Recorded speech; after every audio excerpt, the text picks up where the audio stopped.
What's going on, guys? Killer6, and today I'm continuing my new series on the channel that I'm calling Revenge of the Nerfs. Now this will be a weekly series where we take a look at items, builds, and other things that have been nerfed via patches or hotfixes by Gearbox. Now what this is not a hotfix or patch notes video. This is not a video about a nerf that's happening right now. We're covering items that were already nerfed in the past. So before we begin, let's start with what a nerf actually is. A nerf is when something is changed in a way that reduces its effectiveness or viability in the game. Each item that I cover during this series has absolutely been nerfed by that definition, but are they no longer useful at all, or have their nerfs been greatly exaggerated? In each episode, I plan to determine just how much each thing has been affected, and if Gearbox went too far, or if the nerf was on point, or if I have a suggestion for anything else that I think could make this item better, worse, or what have you.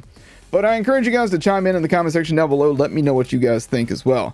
On this episode, we're covering the HEX grenade. Now, at launch, this legendary Atlas manufactured grenade was one of the most highly sought after items in the game. It had damage so high that you could literally walk into an area, throw one single HEX grenade, and just wait for it to eliminate all the enemies in there for you. Now, before the nerf, this grenade had a base damage of around 1200 or so. Some versions went up to as much as 1500 damage. And additionally, when they nerfed this thing, the original duration I think was 6 seconds. I can't remember for sure, but they decided to reduce the duration of the grenade to 3 seconds, meaning that instead of lasting for what felt like forever, you now had to throw a new HEX grenade every 3 seconds to maximize its effectiveness. In this pre-nerf footage, you can see that the HEX just decimates everything in sight. Now, something interesting happened as a result of this nerf. People kept using the HEX grenade as their main grenade.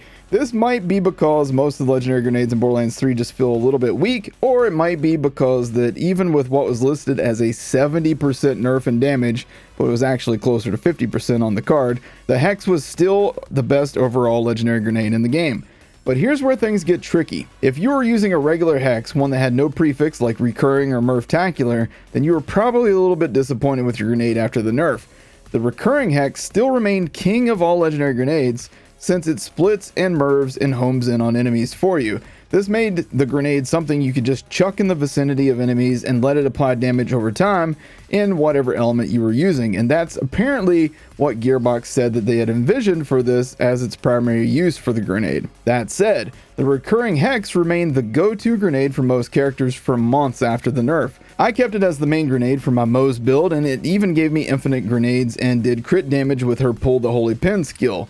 Well, that was fun while it lasted. Eventually they nerfed Moe's a little bit and changed the way her pull the holy pin and vampire worked with this grenade. The problem then became you needed a specific type of grenade to get the most out of her. So surely that was the death knell for this HEX grenade, right? Well, no. It's still to this day one of the most highly sought after grenades in the game. At least the recurring prefix is. So let's dive a bit deeper and see how this grenade performs now versus then.